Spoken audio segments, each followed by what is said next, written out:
मित्रों, आप सभी को सादर नमस्कार। मैं रूप जी शास्त्री आप सभी के समक्ष एक बहुत महत्वपूर्ण विषय लेकर के उपस्थित हुए हैं, जो जीवन में एक तरह से चमत्कार ही समझिए, जिसके मान लेने से, कर लेने से व्यक्ति के जीवन में एक अलौकिक चमत्कार होता है। तो आइए उस विषय को हम आपसे परिचित कराते हैं, हूबहू लाते हैं। क्या आप जानते हैं कि चंद्रमा जल की राशि से अग्नि राशि में प्रवेश करता है तो गंडांत मूल दोष का योग बनता है। क्या आपका जन्म गंडांत मूल दोष में हुआ है? और क्या आप जानते हैं कि गंडांत मूल दोष 27 प्रकार के नक्षत्र और 27 वस्तुओं से उतारा करने वाली वस्तुएं भी बताई गई हैं? क्या उसके बारे में आपको पता है? आज हम इस रहस्य को पूरी तरह से खोलने वाले हैं। क्या कारण है कि कुछ बच्चे जन्म के बाद घर में आर्थिक दबाव बढ़ जाता है, बच्चों माता पिता को कष्ट होने लगता है, मानसिक तनाव बढ़ जाता है, काम बनते बनते रुकने लगता है? क्या गंडांत मूल दोष का गलत प्रभाव हो सकता है? क्या आपने कभी अपने जन्म नक्षत्र की जांच करवाई है? यदि नहीं करवाई है तो आज अवश्य करवाएं इस वीडियो को देखने के बाद। जिस तरह से राशि और तत्व के संबंध में यदि जानकारी दी जाए तो कर्क राशि सिंह राशि की संधि, वृश्चिक राशि धनु राशि की संधि, मीन राशि मेष राशि की संधि, यह लगभग 48 मिनट का संधिकाल होता है। इस समय जन्म लेने वाला ही व्यक्ति गंडांत मूल दोष के कालखंड में उसका जन्म होता है। क्या आपका जन्म इस संधिकाल में हुआ है? यदि हुआ है तो आप अपना नक्षत्र जरूर लिख करके भेजें। गंडांत मूल दोष के आने वाले जो नक्षत्र होते हैं वो इस प्रकार हैं: अश्लेषा जिसका स्वामी बुध है, मघा जिसका स्वामी केतु है, ज्येष्ठा जिसका स्वामी बुध है, मूल जिसका स्वामी केतु है और रेवती जिसका स्वामी बुध है। और अंत में हम बताना चाहेंगे अश्वनी जिसका स्वामी केतु है। क्या आपका नक्षत्र इन 6 नक्षत्रों में से एक है? यदि हाँ तो आप जरूर संपर्क करें। इसका प्रभाव क्या होता है?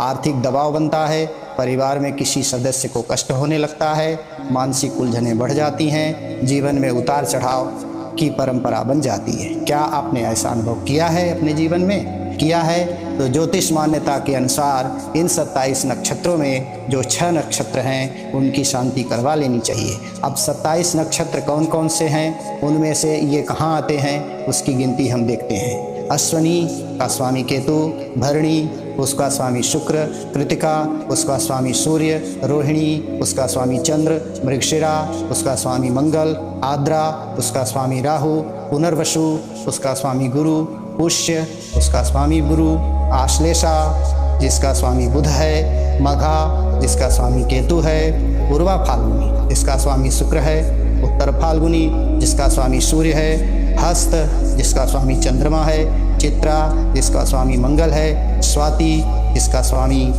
राहु है, विशाखा जिसका स्वामी गुरु है, अनुराधा जिसका स्वामी शनि है, ज्येष्ठा जिसका स्वामी बुध है, मूल जिसका स्वामी केतु है, पूर्वाषाढ़ा जिसका स्वामी शुक्र है, उत्तराषाढ़ा जिसका स्वामी सूर्य है, श्रवण जिसका स्वामी चंद्रमा है, धनिष्ठा जिसका स्वामी मंगल है, शतभिषा जिसका स्वामी राहु है, पूर्वा भाद्रपद जिसका स्वामी गुरु है, उत्तर भाद्रपद जिसका स्वामी शनि है और अंत में रेवती जिसका स्वामी बुध है। इस तरह से 27 नक्षत्र हैं। इन 27 नक्षत्रों के जो स्वामी ग्रह होते हैं उनकी शांति कराने के साथ साथ अब हम देखेंगे कि 27 कौन सी ऐसी पेड़ की पत्तियां हैं जिनके माध्यम से गंडांत मूल दोष उतारने हेतु इन 27 पेड़ की पत्तियों का वैदिक परंपरागत मान्यता के अनुसार इनकी जो है उपयोगिता होती है। पीपल, बरगद, आम, बेलपत्र, तुलसी, नीम, अशोक, आंवला, शमी, दुर्वा, कदम्ब, पलाश, जामुन, गुलाब, चंपा, पारिजात, केवड़ा, अस्वस्थ, गूलर, बांस, कनेर, हरसिंगार, अर्जुन, नागकेसर, रुद्राक्ष, इमली, कदली अथवा केला, यह जो है 27 पेड़ की पत्तियां हैं। क्या आपने कभी इन पत्तियों से उतारा की विधि सुनी है? यदि नहीं सुनी है तो सुनिए।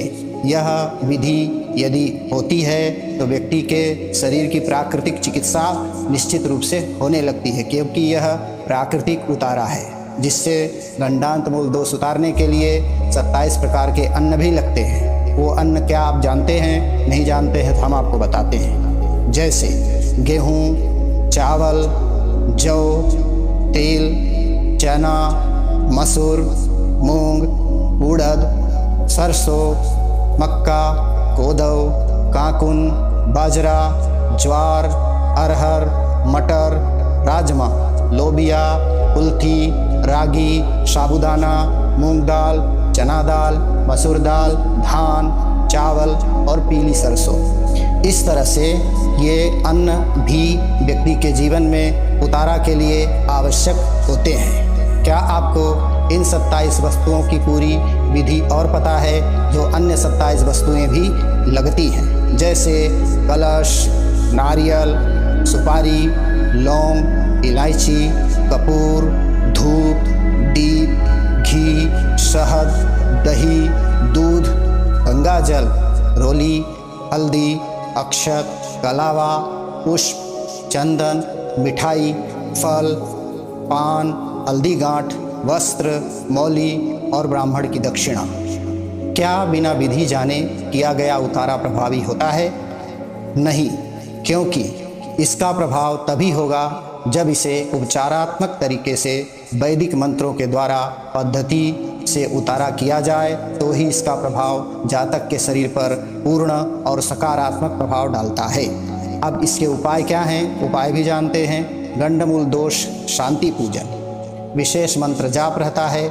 जिस ग्रह और नक्षत्र का रहता है प्रभाव, उसका जाप और शांति, नक्षत्र के ग्रह स्वामी की शांति, दान और दक्षिणा से यह शांत किया जा सकता है।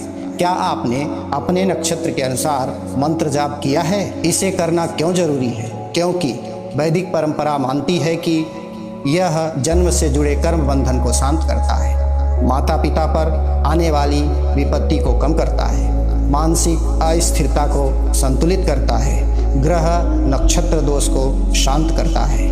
अगर समय पर शांति न की जाए तो जीवन में बार बार बाधाएं आती हैं। क्या आप हमसे पूजा क्यों करवाएंगे?